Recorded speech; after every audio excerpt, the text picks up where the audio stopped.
Makikita natin sa ano, pag nagkabaha, ano pa yung mga makikita natin tinapag plastic, yung mga bagay-bagay na hindi talaga natutunaw, no?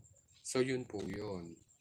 Thank you po sa 4 million views. Ang ano lang po natin kasi mahal talaga tayo ng Diyos. Unang-una kung bakit hindi mahal tayo ng Diyos kasi tignan nyo po, ang mga puno patuloy pa rin po nagbibigay ng bunga sa atin kasi biyaya ng Diyos, no? Alam po natin kung paano po natin paano ba tayo magpapasalamat. So sa pamamagitan ng pagsisimba o kaya ay paggawa ng umabuti sa ating kapwa. Kasi yun lang naman po ang itinuro sa atin ng Diyos, love one another. Share your blessing to everyone. Yung ganun-ganun po. Diba? Hindi naman sinabing, huy, anak, ano, ganto, ganto, ganto. Hindi po. Nakita po natin kung paano po talaga ang tao ay gumagawa ng paraan sa mga bagay na hindi maganda. Ayan. Hi Idol Tuya, thank you po.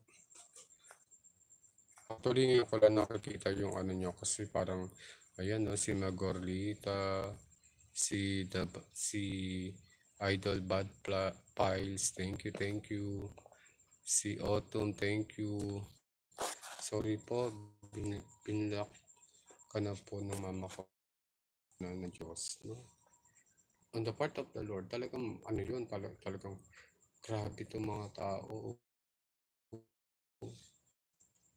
Sinisi Diyos kasi ganto-ganto.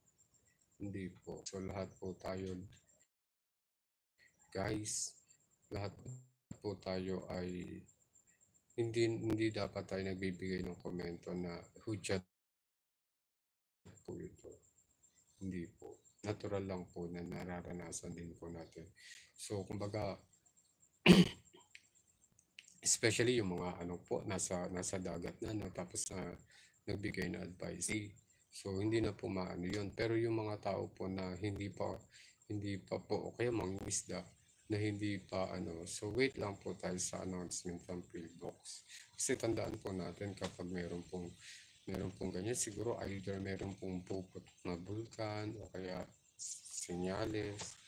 Tapos naganap pa ito talaga malapit po sa ano sa dagat, kaya ganun po yung naranasan po nila. Pero this is the record or the first record na nagkaroon po ng earthquake na 8.8 magnitude. So nabiglang po nila na ganun no, nagkaroon po ng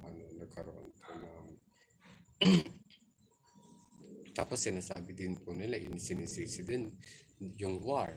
Yun daw din po ang hudyat kasi talagang hindi naman po tandaan po natin. Kasi yung war po, iba po yan kasi meron po silang, kunyari sa lugar po nila. So, hindi po sila magkasundo doon sa lugar because especially yung Cambodia at Thailand, sana i-pray lang po natin na stop war na po para maging po yung ating buhay po, no? Hindi po, dapat we cannot already blame these things that happen to any part of the world tungkol sa Diyos, hindi po. So, isa po yan kasi meron naman po talagang sinusunod kasi gawa ng yung nga po Pacific Ring of Fire. So, ibig sabihin nasa ano po para siyang singsing. So, automatic po yan. No? Tapos, di ba, syempre, tayo, nakatakutan ka po natin na yung sinasabing big one. So, ang inaano lang po sa atin ay tayo po ay always ready, be alert, and listen, especially when it comes to news. So, yung bagyo na detect po nila kung kailan dadating, ganyan-ganyan.